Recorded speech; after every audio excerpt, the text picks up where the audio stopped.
Hey everyone, welcome back to another lecture session on molecular biology, and today's topic is operon concept. So let's begin. So first of all हम समझ लेते हैं कि operon होता क्या है।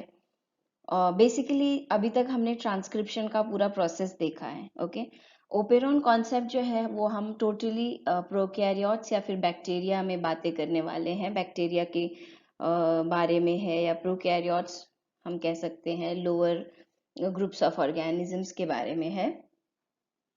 तो यहाँ अगर हम डेफिनेशन के वे में पढ़ते हैं तो regulation of gene expression in prokaryotes is exerted by a set of genes together called as operon. तो कुछ सेट ऑफ जीन्स कुछ जीन्स होती हैं, वो एक्चुअल जीन्स एक्सप्रेशन में मदद करती हैं, रेगुलेट करती है ना। कि वो पर्टिकुलर जीन्स हमने थोड़ी लास्ट लेक्चर्स में ही पढ़े थे कि जीन्स एक्सप्रेशन कैसे होता है, रेगुलेशन कैसे होता है ना। तो उनको रेगुलेट करने के लिए ये ओपेरॉन काम करता है।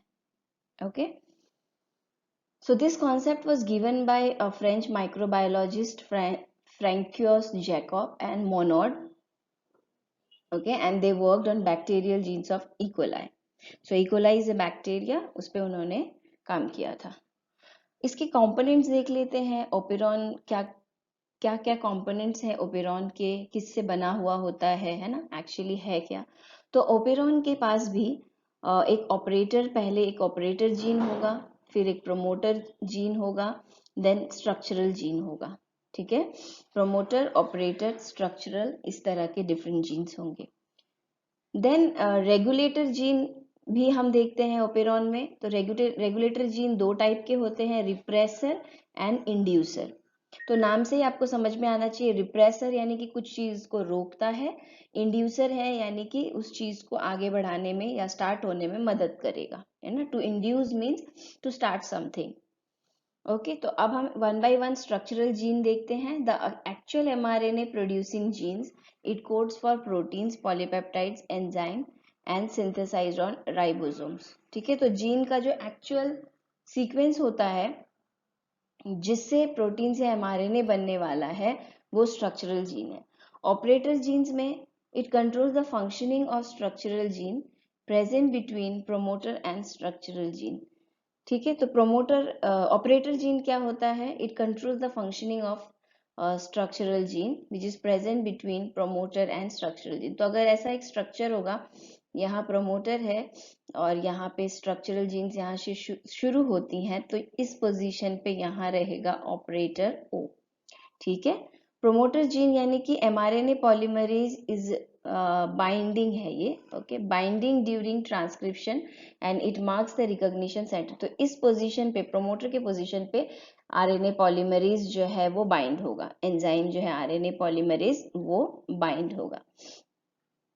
रिकॉग्निशन सेंटर यानी कि इसी को पहचानता है, प्रोमोटर रिकॉग्निशन सेंटर है।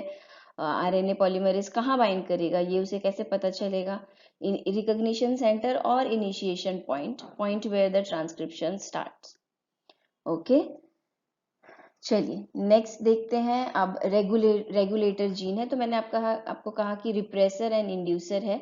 तो रिप्रेसर जो है वो इनहिबिटर भी बोल सकते हैं हम उसे, और वो रिप्रेजेंटेड होता है आई से। इनहिबिटर आई को रिप्रेजेंट, है ना, इनिशियल लेटर आई को रिप्रेजेंट करता है। इंड्यूसर यानी कि which comes in contact with repressor and change the shape of operator binding site so that the repressor no more remains attached to the operator. तो inducer क्या करता है, रिप्रेसर को हटाने का काम करता है। अगर रिप्रेसर हट गया तो फिर आगे का प्रोसेस आराम से होने वाला है ट्रांसक्रिप्शन का, इसलिए। ओके, चलिए नेक्स्ट देखते हैं। सो ओपेरॉन के टाइप्स देखेंगे हम। इंड्यूसिबल ओपेरॉन, ठीक है, तो इंड्यूसिबल ओपेरॉन टाइप्स में हम दो टाइप्स पढ़ते हैं basically, inducible and repressible operon. तो अभी थोड़े देर पहले ही हम पढ़ चुके रिप्रेसिबल वर्ड, इंड्यूसर वर्ड, है ना। तो इंड्यूसिबल यानी कि जिस पर्टिकुलर सब्सटेंस के लिए वो ओपेरॉन बना हुआ है, उसके प्रेजेंस में अगर वो स्टार्ट होता है तो वो इंड्यूसिबल ओपेरॉन है। जैसे कि हम पढ़ते हैं लैक्टोज ओपेरॉन, तो यहाँ उसको शॉर्ट में हम लैक ओपेरॉन भी कहते हैं, यानी कि लैक्टोज एक शुगर है, उसके जो जीन्स या फिर उसको हम कह सकते हैं लैक्टोज को ब्रेक डाउन करने के लिए जो जीन्स बैक्टीरिया में अवेलेबल हैं, उस स्ट्रक्चरल जीन को जो रेगुलेट करेगा, ठीक है, उसे हम लैक ओपेरॉन कहेंगे, उस पूरे जीन सेगमेंट को लैक्टोज ओपेरॉन कहेंगे। तो लैक्टोज ओपेरॉन एक इंड्यूसिबल ओपेरॉन है, यानी कि लैक्टोज के प्रेजेंस में वो काम करता है। अगर लैक्टोज नहीं है तो वो काम नहीं करेगा, बंद रहेगा, स्टॉप रहेगा, रिप्रेस्ड रहेगा। सो an inducible operon utilizes lactose as an energy source, gets activated when glucose is low and lactose is present. Example, lac operon of E. coli. So I hope आपको ये समझ आ गया। Lactose operon, it is also called as leaky operon, means transcription is continuously going on Bessel level. देखिए, generally जो biological system में क्या होता है ना, हम कह सकते हैं कि एक बेसल लेवल होता है। ओके, मान लीजिए ये लाइन मैंने बेसल लेवल के लिए रिप्रेजेंट किया है, ग्राफ जैसा कंसिडर करिए, और ठीक है, इसके ऊपर अगर चीजें एक्सप्रेस हो रही है, यानी कि उस टाइम पे वो प्रोसेस बहुत ज्यादा हाई अमाउंट में हो रहा है, ठीक है, इस तरह के अगर हम पीक्स देख रहे हैं, और यहाँ पे भी वो प्रोसेसेस इधर भी हो रही हैं, यहाँ पे भी हो रही हैं, उसका लो लेवल मान लो जब नहीं हो रहा, सेल डेथ हो गई, बंद हो गया, तो ये है। लेकिन थोड़े से कम लेवल में यहाँ पे भी काम हो रहा है, यानी कि बेसल लेवल में ये काम हो रहा है, ठीक है। बहुत ज्यादा अमाउंट में कोई काम सेल के अंदर हो रहा है, उसे ही हम ऑब्जर्व कर सकते हैं और देख सकते हैं और कंसीडर करते हैं कि हाँ, ट्रांसक्रिप्शन इस वक्त सेल में हो रहा है, ठीक है। लैक्टोज ओपेरॉन काम कर रहा है, यानी कि लैक्टोज का ब्रेकडाउन ग्लूकोज प्लस गैलेक्टोज में हो रहा है, तो ग्राफ में अगर हम समझने की कोशिश करें तो ये ऊपर वाला, लेकिन लैक्टोज का काम नहीं हो रहा, लैक्टोज का डिग्रेडेशन ग्लूकोज एंड गैलेक्टोज में नहीं हो रहा, लैक ओपेरॉन अभी काम नहीं कर रहा। ऐसा नहीं है कि वो बंद हो गया, तभी बंद होगा जब सेल मर जाएगा, बेसल लेवल में उनका काम चलता रहता है, इसलिए इसे लीकी ओपेरॉन भी बोला गया है। ओके, ठीक है। तो एक बेसल लेवल होती है सेल के अंदर, जहां काम कंटिन्यूअसली चलता रहता है और थोड़े थोड़े अमाउंट में वो सारे एंजाइम्स रिलीज हो रहे होते हैं, ठीक है, बहुत ज्यादा अमाउंट में नहीं। ओके, बहुत ज्यादा अमाउंट में रिलीज हुआ तो मतलब हम उसी प्रोसेस को फोकस करेंगे पूरे बॉडी सेल में। ओके, ठीक है। तो नेक्स्ट हम देखते हैं नेगेटिव कंट्रोल इन lactose operon. So negative control, अब हम एक्चुअल ओपेरॉन की फंक्शनिंग देखने के लिए जा रहे हैं। तो नेगेटिव कंट्रोल भी होता है, पॉजिटिव कंट्रोल भी होता है। नेगेटिव कंट्रोल का मतलब क्या और पॉजिटिव का मतलब क्या, चलिए देखते हैं। सो नेगेटिव कंट्रोल में ग्लूकोज जब है, लैक्टोज नहीं है, याद रखिए ये दो ही बात इंपॉर्टेंट है। इस कंडीशन में ओपेरॉन इज रिप्रेस्ड। क्यों? क्योंकि लैक्टोज नहीं है ना।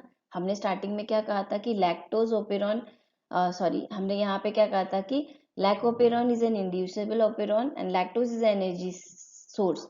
ये its only gets activated when lactose is present, but यहाँ lactose is absent, so operon is repressed, यानी कि ये काम नहीं करेगा, because the repressor binds on to the operator. Repressor operator region पे ऑलरेडी बैठा हुआ है, तो आरएनए पॉलीमरेज कहाँ से कहाँ बैठेगा, है ना, आरएनए पॉलीमरेज को बैठना पड़ेगा ना ट्रांसक्रिप्शन करने के लिए। So blocks RNA polymerase recruitment.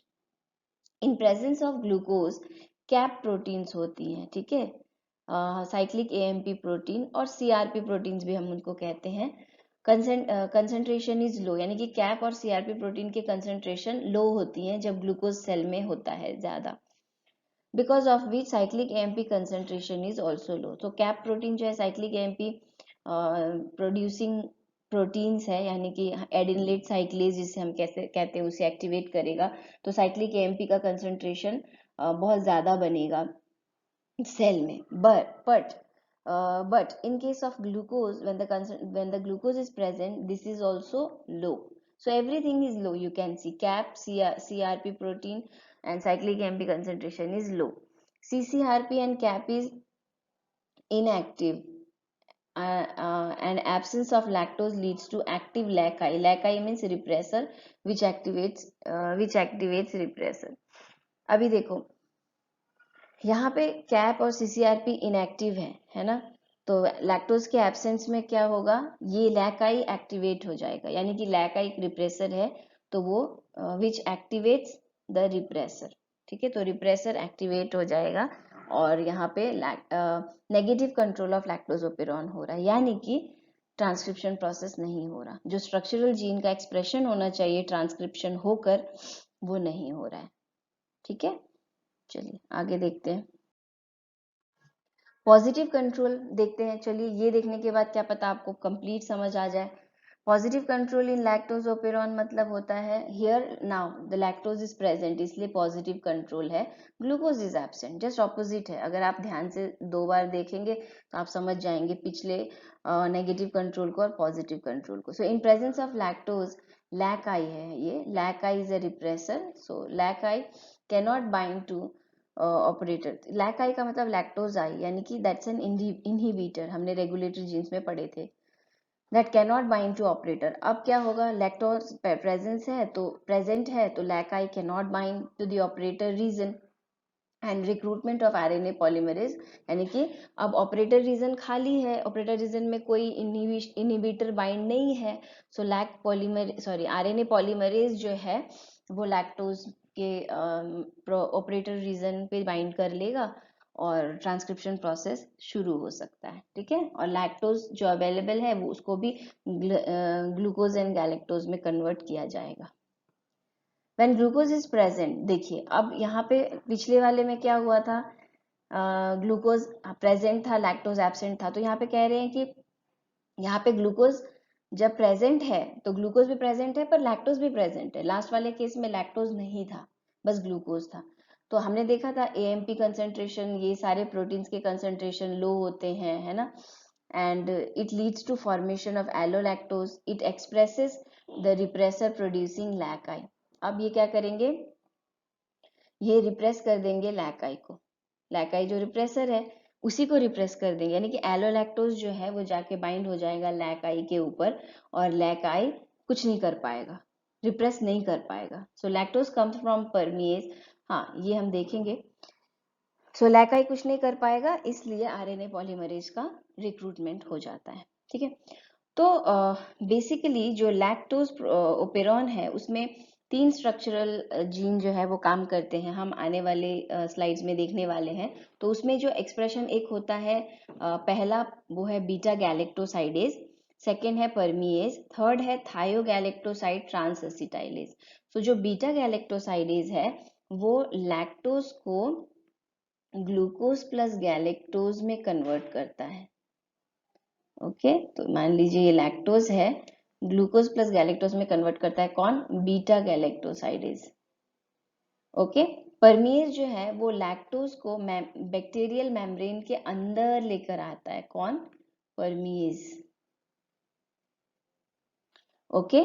थायोगैलेक्टोसाइडेज transacetylase मतलब ये कौन है, ये बैक्टीरिया की बॉडी के अंदर अगर कोई भी टॉक्सिन एंटर हो जाता है ना, उस टॉक्सिन को हम कहते हैं कि सिंपलर फॉर्म में या नॉन टॉक्सिक फॉर्म में कन्वर्ट कर सकता है, थायोगैलेक्टोसाइडेज साइड ट्रांसएसिटाइलेज, ठीक है। एसिटिल ग्रुप ऐड कर देगा, तो टॉन पीजी जो है ये एक टॉक्सिन है जो बैक्टीरियल बॉडी में एंटर कर सकती है, तो ये एक्टिव फॉर्म में रहता है तो टॉक्सिन के जैसे काम करता है। अगर इसमें एसिटिल ग्रुप लगा दिया, देखिए ट्रांसएसिटाइलेज एंजाइम का नाम, तो ये एक्टिव ग्रुप एसिटिल ग्रुप जो है वो एक्टिव टॉन पीजी में लगा देगा, तो टॉन पीजी जो है वो इनएक्टिव हो जाएगा, ओके।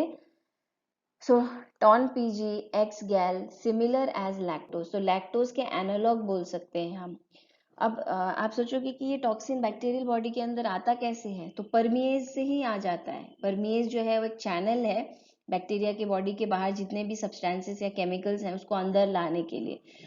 तो टॉन पीजी और एक्स गैल का जो स्ट्रक्चर है वो लैक्टोज के साथ मैच होता है, तो परमिएज उसे डिफ्रेंशिएट नहीं कर पाता और दोनों सेल के अंदर, बैक्टीरियल सेल के अंदर आ जाते हैं, ठीक है। टॉन पीजी टॉक्सिन के जैसा काम करता है, एक्स गैल हम एक्सपेरिमेंटल पर्पज के लिए यूज करते हैं। सो आईपीटीजी भी एक केमिकल है, वो एलोलैक्टोज का हम कह सकते हैं एनालॉग है, मतलब सिमिलर है। ठीक है, तो बहुत सारे एक्सपेरिमेंट प्रोसेस में हम इन सब चीजों को IPTG, XGALT और PG को यूज करके स्टडी कर सकते हैं। ओके, चलिए नेक्स्ट।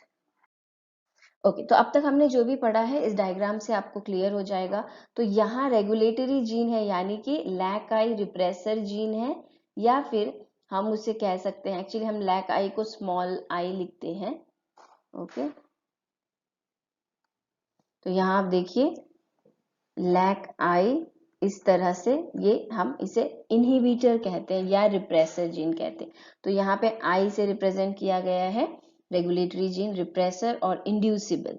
ओके, प्रोमोटर जीन्स में प्रोमोटर ऑफ लैक्टोज ओपेरॉन यहाँ दिया हुआ है, ऑपरेटर रीजन दिया हुआ है। सो तीन स्ट्रक्चरल प्रोटीन्स हम स्टडी करते हैं, lac Z, lac Y, lac A. Lac Z मैंने आपको थोड़ी देर पहले बताया था, बीटा गैलेक्टोसाइडेज, जो क्या करता है, लैक्टोज को ग्लूकोज प्लस गैलेक्टोज में कन्वर्ट करने का काम करता है। और लैक्टोज परमिएज क्या करता है, लैक्टोज को सेल के बाहर से अंदर आने के लिए अलाउ करता है। थायोगैलेक्टोसाइडेज ट्रांसएसिटाइलेज क्या करता है, टॉक्सिन्स को नॉन टॉक्सिक फॉर्म में कन्वर्ट कर सकता है। Okay, so beta galactosidase enzyme जो है वो 1,4 बीटा गैलेक्टोसाइड बॉन्ड को ब्रेक कर सकता है। तो जो ग्लूकोज एंड गैलेक्टोज के बीच में जो बॉन्डिंग है, उसी बॉन्ड के नाम पर ये एंजाइम का नाम पड़ा है। ओके, ठीक है, तो आई होप ये पिक्चर पूरी तरह से क्लियर है आप लोगों के लिए, और ये काफी आसान हो जाता है डायग्राम को देखने के बाद। चलिए नेक्स्ट देखते हैं। ओके, हमने negative regulation, positive regulation of lactose operon देखा था। अब यहाँ पे हम और भी इत्मीनान से देखने वाले हैं। तो यहाँ आप देख सकते हैं, यहाँ ये पहले ही कह रहे हैं कि RNA polymerase cannot move further. क्यों भाई, यहाँ पे क्रॉस साइन बना दिया है, RNA पॉलीमरेज आगे नहीं बढ़ पा रहा, यानी कि RNA पॉलीमरेज प्रोमोटर रीजन में नहीं आ पा रहा, ऑपरेटर रीजन में नहीं आ पा रहा, तो स्ट्रक्चरल जीन्स का ट्रांसक्रिप्शन कैसे कर पाएगा, यानी कि यहाँ नेगेटिव कंट्रोल हो रहा है। मतलब लैक्टोज प्रेजेंट नहीं है सेल में, ग्लूकोज प्रेजेंट है। ठीक है, अगर लैक्टोज प्रेजेंट नहीं है तो एलोलैक्टोज जाकर लैक आई यानी कि रिप्रेसर को बाइंड नहीं करेगा। अगर नहीं करेगा तो वो रिप्रेस नहीं होगा, वो वहीं पे पड़ा रहेगा ऑपरेटर रीजन में। ये ब्लू कलर का जो आपको दिख रहा है, ये है रिप्रेसर प्रोटीन, ये वहीं पे ऑपरेटर रीजन में पड़ा रहेगा, इसलिए RNA पॉलीमरेज उस पे जाके बैठ नहीं सकता ऑपरेटर रीजन में, है ना, उसकी सीट तो ऑलरेडी ऑक्यूपाइड है रिप्रेसर प्रोटीन से। तो आप देखिए लैक आई एक्सप्रेस होता है ट्रांसक्रिप्शन होकर, रिप्रेसर mRNA बनता है, ट्रांसलेशन होने के बाद रिप्रेसर प्रोटीन बनता है।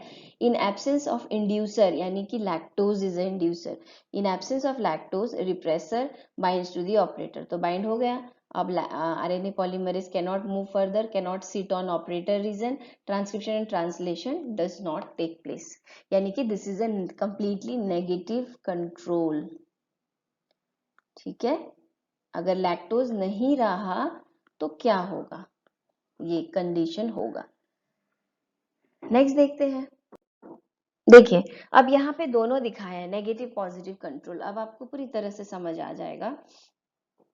यहाँ आप देख सकते हैं, ओके, तो यहाँ ये जो है रिप्रेसर प्रोटीन बन रहा है, इतने रीजन से रिप्रेसर प्रोटीन बन गया, जाके ऑपरेटर रीजन में बाइंड हो गया। ठीक है, यानी कि अभी RNA पॉलीमरेज को अपनी सीट पे बैठने नहीं दिया गया है, अपनी सीट मतलब ऑपरेटर रीजन, ताकि वो ट्रांसक्रिप्शन शुरू करे।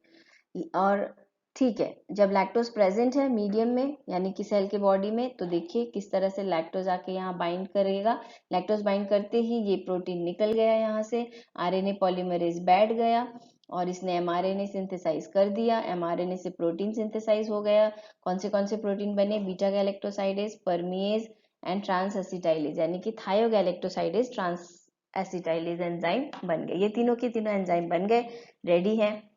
ठीक है, तो ये है पॉजिटिव कंट्रोल, यानी कि ट्रांसक्रिप्शन हुआ है। Next, repressible operon, trip operon, यानी कि ट्रिप्टोफैन ओपेरॉन की बात हो रही है यहाँ पे। रिप्रेसिबल ओपेरॉन यानी कि ट्रिप्टोफैन यहाँ उल्टा होगा। इंड्यूसिबल ओपेरॉन मतलब जब वो पर्टिकुलर सब्सटेंस प्रेजेंट है जिसका वो ओपेरॉन है, जिसका वो जीन स्ट्रक्चर है, अगर उसका वो सब्सटेंस प्रेजेंट है तब ही ट्रांसक्रिप्शन होगा। रिप्रेसिबल में कैसा है, वही पर्टिकुलर सब्सटेंस प्रेजेंट है तो ट्रांसक्रिप्शन नहीं होगा, क्योंकि प्रेजेंट है ना, क्यों बनाना है फिर से, है ना। चलिए, तो रिप्रेसिबल का मतलब देख लेते हैं। इट्स ओपेरॉन, और इसको एनाबॉलिक ओपेरॉन भी कहते हैं। Controls operator bye protein and attenuation. तो एटीन्यूएशन कुछ प्रोटीन्स एक्सप्रेस करके और एटीन्यूएशन प्रोसेस से इसको कंट्रोल किया जाता है। सॉरी। तो देखते हैं कि क्या होता है एटीन्यूएशन प्रोसेस।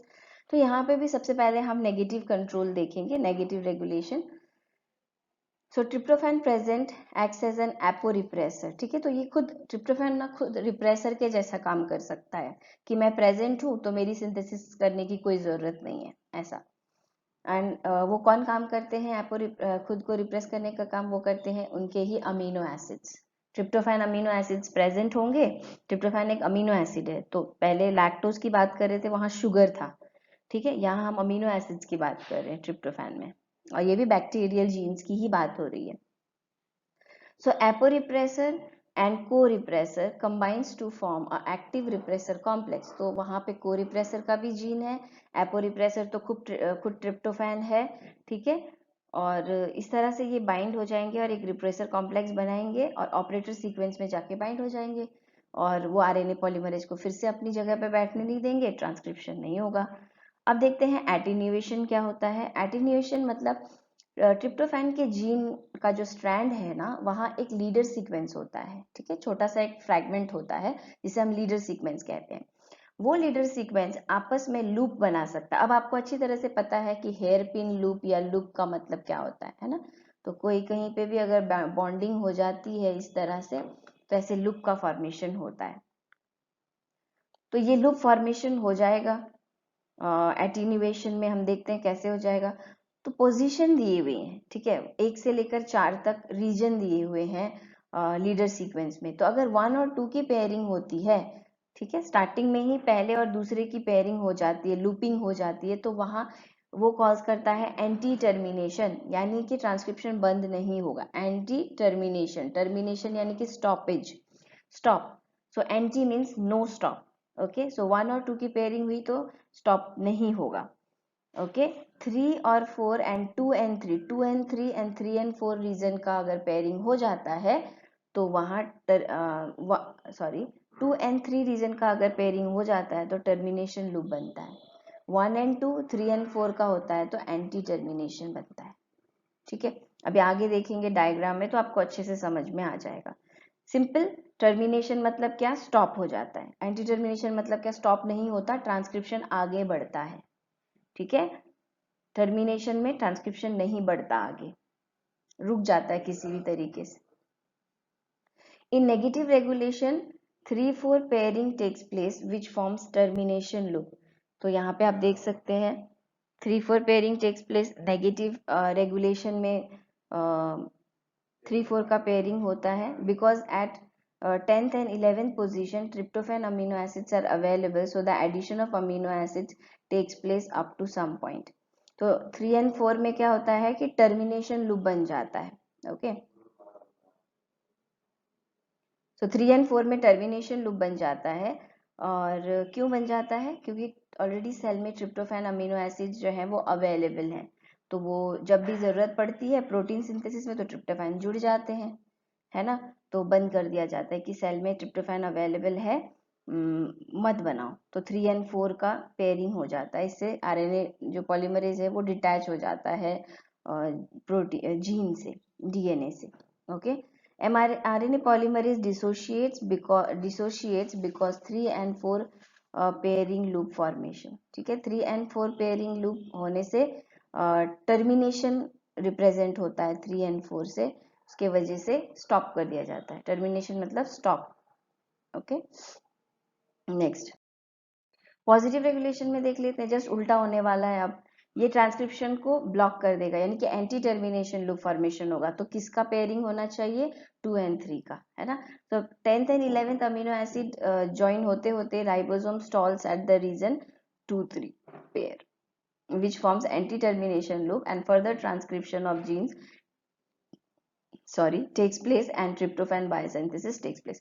तो ये जीन है, आरएनए पॉलीमरेज यहाँ दिख रहा है आपको, प्रोमोटर रीजन है, ऑपरेटर रीजन है, ये EDCBA इस तरह का ऑपोजिट डायरेक्शन में ABCDE, ये सारे स्ट्रक्चरल जीन्स हैं ट्रिप्टोफैन ओपेरॉन के, ठीक है। ये सब एक्सप्रेस होंगे तो पॉलीपेप्टाइड सब units makeup enzymes for tryptophan biosynthesis, ठीक है। प्रोमोटर रीजन में अलग से रेगुलेटरी जीन के बारे में दिखाया गया है, तो इनएक्टिव रिप्रेसर इनएक्टिव हुआ तो आरएनए पॉलीमरेज चढ़ जाएगा प्रोमोटर रीजन में और इन सब का सिंथेसाइज हो जाएगा। अगर ये रिप्रेसर एक्टिव हो गया तो ये सब सारे प्रोसेस नहीं हो पाएंगे, बायोसिंथेसिस नहीं हो पाएंगे। ओके, तो ओवरऑल अगर मैं बोलूँ आप लोगों को, तो आपको इतना समझना है कि नेगेटिव रेगुलेशन हो रहा है, मतलब ट्रिप्टोफैन जो है वो सेल में अवेलेबल है, ठीक है, अवेलेबल है सेल में, तो उसको बनाने की जरूरत नहीं है, ट्रिप्टोफैन सिंथेसिस करने की जरूरत नहीं है, ठीक है। तो इसलिए वहां टर्मिनेशन लूप बनने की जरूरत है, यानी कि 1 and 2, 3 and 4 की पेयरिंग होने की जरूरत है अटीन्यूएशन के लिए। लेकिन यहाँ पे पॉजिटिव रेगुलेशन में अगर देखो आप, तो ट्रिप्टोफैन सेल में अवेलेबल नहीं है, बनाना पड़ेगा, तो उसके लिए 2 and 3 का पेयरिंग होगा और एंटी टर्मिनेशन लूप बनेगा, जिससे आरएनए भी डिसोशिएट नहीं होगा, क्योंकि एंटी टर्मिनेशन लूप है, आरएनए पॉलीमरेज अच्छे से काम करेगा, आगे जाएगा, ट्रांसक्रिप्शन करेगा, और ट्रिप्टोफैन को बायोसिंथेसिस करने के लिए, यानी कि ट्रिप्टोफैन को बनाने के लिए जो सारी जीन्स चाहिए उन्हें एक्सप्रेस कर देगा, और वो ट्रिप्टोफैन को बनाएंगे सेल में, है ना। जरूरत पड़ेगी तो ही सिंथेसाइज करेंगे, नहीं पड़ेगी तो नहीं करेंगे, ऐसा है।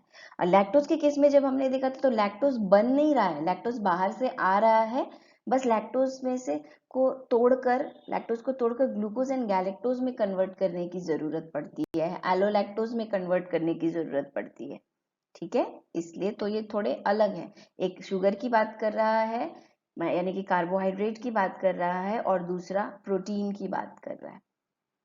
चलिए नेक्स्ट देखते हैं। So yes, what ever I have explained, ये डायग्राम आपको क्लियरली वो बात बता रही है। चलिए समझते हैं। सो यहाँ ट्रिप्टोफैन mRNA जो कि ट्रांसक्रिप्शन होकर बना हुआ सेगमेंट है, तो देखिए tryptophan region 1, region 2, region 3, region 4, ये सारी बातें हम कर रहे थे, है ना। 4 रीजन होते हैं। ये कौन सा सीक्वेंस है, आई होप आपको याद है, ये लीडर सीक्वेंस है।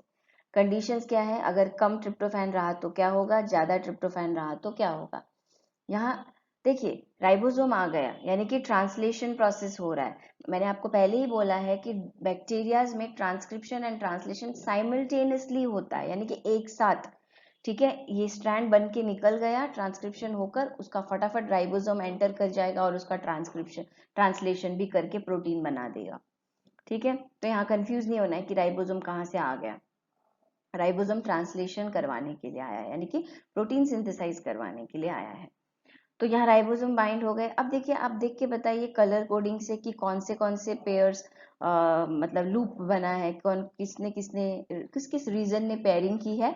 सो वी कैन क्लियरली से रीजन 2 और रीजन 3 ने पेयरिंग की है यहाँ पे, और ट्रिप्टोफैन कंसेंट्रेशन जो है सेल में कम है, ठीक है। रोबस्ट ट्रांसक्रिप्शन इसको हम कहते हैं, ठीक है। तो यहाँ जो ट्रांसक्रिप्शन है वो कंटिन्यूअस चलता रहेगा, ठीक है, क्योंकि ये जो है ये एंटी टर्मिनेशन लूप होती है ना, 2 and 3 की एंटी टर्मिनेशन लूप होती है। अब हाई ट्रिप्टोफैन सेल में है तो यहाँ पे सिंथेसाइज होगा, लेकिन हाई ट्रिप्टोफैन है तो यहाँ सिंथेसिस करने की कोई जरूरत नहीं है। तो राइबोसोम बाइंड हो भी गया, लेकिन कौन से रीजन में पेयरिंग हुई है, 1 and 2 and 3 and 4 रीजन में पेयरिंग हुई है।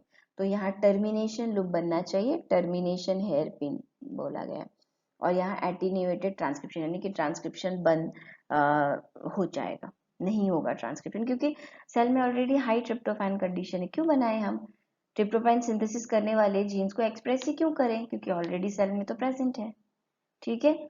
चलिए नेक्स्ट देखते हैं। गैलेक्टोज ओपेरॉन, अरेबिनोज ओपेरॉन, तो ये कुछ एक्स्ट्रा ओपेरॉन है जो मे भी आपके टेक्स्ट बुक में अवेलेबल नहीं होगा, पर आप लोगों को जानना चाहिए इनके बारे में भी।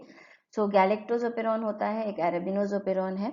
गैलेक्टोज ओपेरॉन में क्या है इंपॉर्टेंट कि गैल 80 इज द रिप्रेसर, ठीक है। इट्स हम कह सकते हैं कैटाबॉलिक ओपेरॉन, ठीक है, हाई कंसेंट्रेशन गैल 80 जैसे कि लैकाई रिप्रेसर हम पढ़ रहे थे, है ना, यहाँ पे गैल 80 रिप्रेसर, यानी कि जब जरूरत नहीं है तो कौन बंद करके रखेगा ओपेरॉन को, गैल 80 रखेगा। High concentration of galactose removes gal 80 repressor, RNA polymerase recruited and transcription takes place. देखिए यहाँ पे क्यों ऐसा हो रहा है, जब गैलेक्टोज सेल में अवेलेबल है, आप बोलो कि गैलेक्टोज अवेलेबल है, फिर क्यों एक्सप्रेशन हो रहा है, क्योंकि गैलेक्टोज को ब्रेक डाउन करना है, गैलेक्टोज से और कुछ चीजें बनानी है, और उसको ब्रेक डाउन करने के लिए जो जीन्स हैं, एंजाइम्स हैं, जीन्स को एक्सप्रेस करना पड़ेगा और एंजाइम्स या प्रोटीन्स बनानी पड़ेंगी, जिससे गैलेक्टोज हम कह सकते हैं गैलेक्टोज को ब्रेक डाउन किया जा सकेगा, बाकी का फंक्शन सेल में किया जा सकेगा। ठीक है, so galactose when high concentration of galactose is there, gal 80 को रिमूव कर दिया जाता है, रिप्रेसर को हटा दिया जाता है। नहीं हटाएंगे तो गैलेक्टोज को ब्रेक करने वाले प्रोटीन्स कैसे बनाएंगे, नहीं बना पाएंगे। नेक्स्ट है arabinose operon. So araC is the repressor in high concentration of glucose. AraC जो है वो रिप्रेसर के जैसे काम कब करता है, जब ग्लूकोज की कंसेंट्रेशन जो है वो बहुत हाई हो सेल में। ठीक है, अगर ग्लूकोज बहुत हाई है तो वहाँ एरासी रिप्रेसर के जैसे काम करता है। फिर ग्लूकोज हाई है, साइक्लिक एएमपी लो है, कैप लो है, ठीक है, an activator in presence of arabinose is the strongest promoter, catabolite operon inducible, यानी कि जब एराबिनोज होगा तभी काम होगा। इंड्यूसिबल याद रखिए, रिप्रेसिबल याद रखिए, दो अलग अलग टर्म है। Repressor acts as an activator, तो यहाँ पे जो रिप्रेसर है वही एक्टिवेटर बन जाएगा। अगर एराबिनोज है सेल में तो वो एक्टिवेटर बन जाता है ओपेरॉन, एरासी जो है प्रोटीन, लेकिन एरासी प्रोटीन रिप्रेसर बन जाता है जब एराबिनोज का कंसंट्रेशन है ही नहीं, कम है। ठीक है, ऐसे काम होता है। तो यहाँ पे आप स्ट्रक्चर देख सकते हैं, गैल 80 रिप्रेसर के जैसे काम करता है। ठीक है, so gal4 is bound by gal 80 and is unable to bind to, हम कह सकते हैं आरएनए पॉलीमरेज और अदर प्रोटीन्स। ठीक है, तो no transcription when galactose absent, तो इसको कौन निकालेगा, गैलेक्टोज नहीं है मतलब गैल 80 को हम निकाल ही नहीं सकते। व्हेन गैलेक्टोज इज प्रेजेंट, उस टाइम पे क्या कर सकते हैं, गैल 80 को रिमूव कर दिया जाएगा, ट्रांसक्रिप्शन होगा, यही पढ़ा था हमने। सो यहाँ पे भी आप पूरा structural elements of arabinose operon देख सकते हैं, कौन से एलिमेंट्स है, ara B, ara A, ara D, इस तरह से है। ठीक है, तो ये operator 1, operator 2 region, promoter region, ara C, CAP protein, ठीक है, promoter gene for bad BADM-RNA, तो इस तरह के अलग अलग स्ट्रक्चरल जीन्स आपको मैंने दिखाने के लिए यहाँ पे रखा है। तो प्रोमोटर रीजन पे एरा सी प्रोटीन जो है वो बाइंड होता है। Okay, so this is all about operon. I hope आपको क्लियर हो, आपको समझ में आए। ठीक है, जो लास्ट दो ओपेरॉन मैंने पढ़ा है उसमें से आपको कुछ प्रोटीन्स याद रखने हैं, गैल 80 क्या होता है वगैरह। ठीक है, जो मैंने दिया है। एराबिनोज में रिप्रेसर कौन है, एरासी है ना, एरासी प्रोटीन रिप्रेसर है। स्ट्रक्चरल जीन्स में कैसे जीन्स प्रेजेंट होते हैं, तो ये डायग्राम आपने देखना चाहिए एक बार। ठीक है, कॉलेज के एग्जाम्स के लिए नहीं, लेकिन आने वाले फ्यूचर कॉम्पिटिटिव एग्जाम्स के लिए आपको ये हेल्पफुल हो सकता है। Okay, okay guys, thank you so much for connecting, thank you so much. Revise करिए, 2 बार जरूर देखिए इस एक वीडियो को, 2 बार देखेंगे तो कम्प्लीटली सब कुछ समझ में आ जाएगा। ओके, सो बाय बाय।